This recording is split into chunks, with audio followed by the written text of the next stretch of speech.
Welcome back to the Pursuit of Progress, where we explore real estate, self improvement, and just how to get better every single day.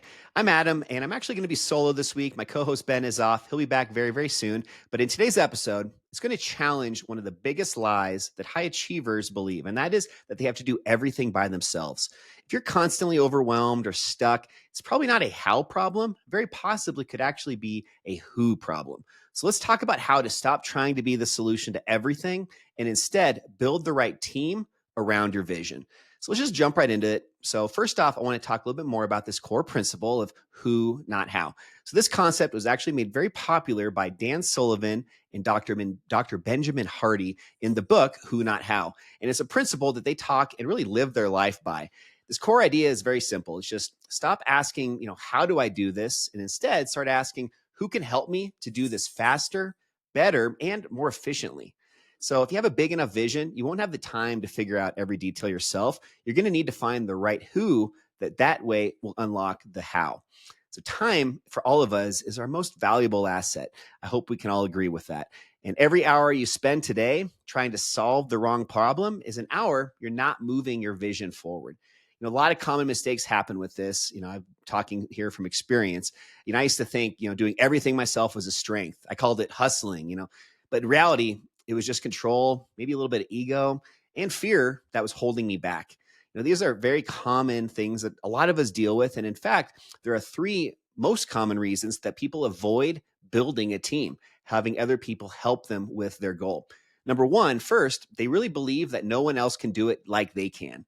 Second, they think that they don't have time to train somebody else. And the third reason is because they worry that they just can't afford to hire the help that they need. But here's the truth. Staying stuck in that how keeps you from stepping into your highest level of work. You can't scale your time, but you can scale your impact through others. So, how can we apply who, not how in our lives as well as in our businesses? So, let's just talk first about step one. I'm going to talk to you guys now basically about 4 steps that I think are really valuable to follow to really achieve this who, not how mentality. So starting with step number one, I want you guys to do a time audit. So for the next 3 days, track everything you do in 30-minute chunks. Then you're going to categorize each of these tasks as either red, yellow, or green. Think of it like a stop sign, stoplight. Red tasks are these low value tasks. These could be things like admin, maybe responding to emails, anything that's very repetitive, some maybe repetitive chores like even doing the laundry or mowing the lawn or stuff like that, getting the groceries. Yellow tasks, they're necessary, but they're not visionary. And then green tasks, these are really high value and really aligned closely with your unique strength and your goals. Really, really important to focus on those green tasks.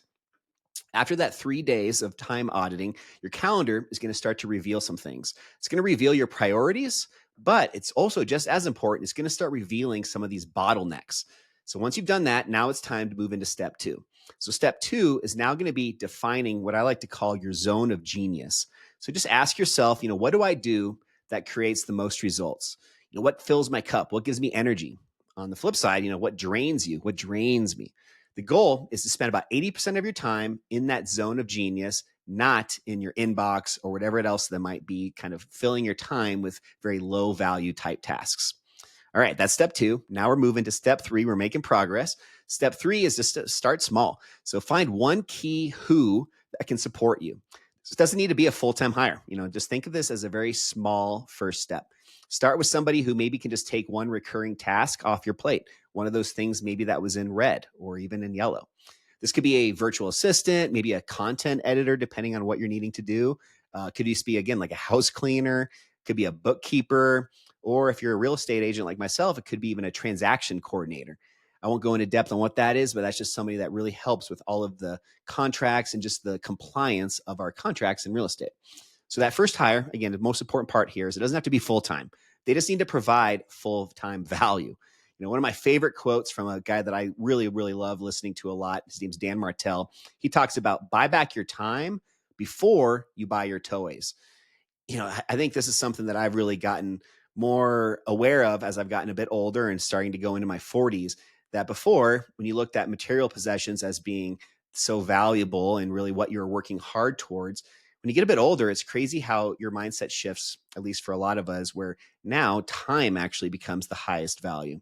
So instead of that brand new car, which also is awesome, and I think most of us would love to have, you still though focus your intention and your value more on just time, quality time, being able to have that time in the afternoon to go maybe watch your kids practice or go to a football game or whatever it may be, just that value of time. So again, buy back your time before you buy your toys. And then final step number 4, give ownership. What I mean here is to, give ownership, not just tasks. So don't micromanage, don't, oversee somebody that just needs to handle this for you. That's not going to be doing anybody any good. You want to document your processes first. One really good way to do this that I use is a software called Loom.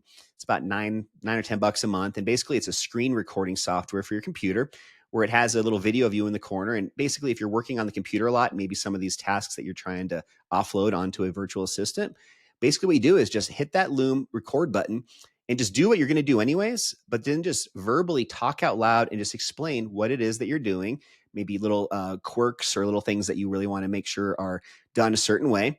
And once you're done doing that task and having it recorded this time, just finish recording, and now you can share that with your virtual assistant, your VA, and you'd be amazed at how adept they are at being able to really take that and run with it, and probably do, in some cases, a better job than even ourselves could do at that task. So it's really, really great just to have resources available to share with them, rather than just it taking up a ton of your time and having to explain it to them, over and over again. Or maybe you have a virtual assistant and then it doesn't work out and you get a new one. Instead of having to explain everything to them all over again, by having this library of resources of video trainings, just basically documenting how you do certain things, this will make a huge difference down the road and hopefully be much, much more efficient. And I think the way to kind of end this 4th step with just being able to give ownership and not just be taking tasks off your plate, empower that person, that person that's helping you, really empower them by giving them really clear outcomes to own, not just tasks to complete. So, instead of just, filling out a form that you want help with once a week, give them the reason behind it. What is the goal? What are we having them do that for? And maybe instead of just doing that, next time they do it, they can even go a step further and really take even more off your plate that you didn't even realize they had the capacity to do. So really, really important. Give ownership. Don't just expect them to take these tasks off your list.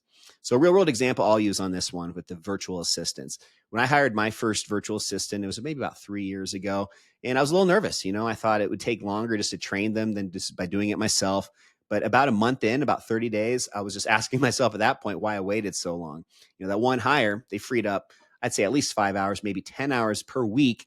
And those hours now allowed me to have more energy when I'm communicating with my clients, hopefully also focus more on high level tasks and activities that produce more revenue and just a lot more healthy mental clarity. So really important just to give a little bit of leeway when it comes to the VAs, and you'd be amazed at what they can accomplish. So now I want to just give you guys a little bit of a take home, little takeaway, actionable step for you guys to work on this week. So we talked a little bit about this earlier, but here are 4 things you guys can do this week to implement the who, not how strategy. So like I said earlier, number 1, do that 3-day time audit. Number 2, circle 3 tasks from that list that drain you and could potentially be delegated to somebody else. Number 3, then now identify the who to help you buy back your time for those 3 tasks. And then last but not least, number 4, reach out to your network, maybe post a job, schedule a call.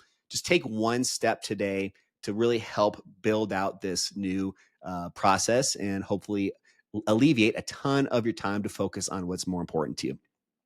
So to close this one out, you're not lazy, you're not broken. You're just doing too much of the wrong stuff.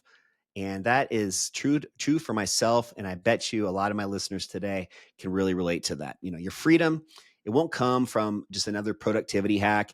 It'll come from actually building the right team around your vision. Yes, it might take a little bit more work up front initially, but man, it is so much more efficient in the big scheme of things. And you guys will be so happy and glad that you did this when you are 30 days in and you can look back.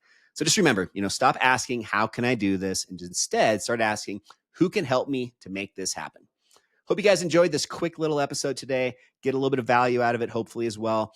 If you guys did, do me a solid, share this episode with a friend, anybody else that you think might get some value out of more productive type tips like this on that pursuit of progress, getting 1% better every single day. If you guys could also, please make sure you hit that like button, download the show, hit the subscribe button on YouTube as well as on Spotify and Apple. That's the only way we're going to grow this show and reach more people. And that's the goal for doing these episodes every single week.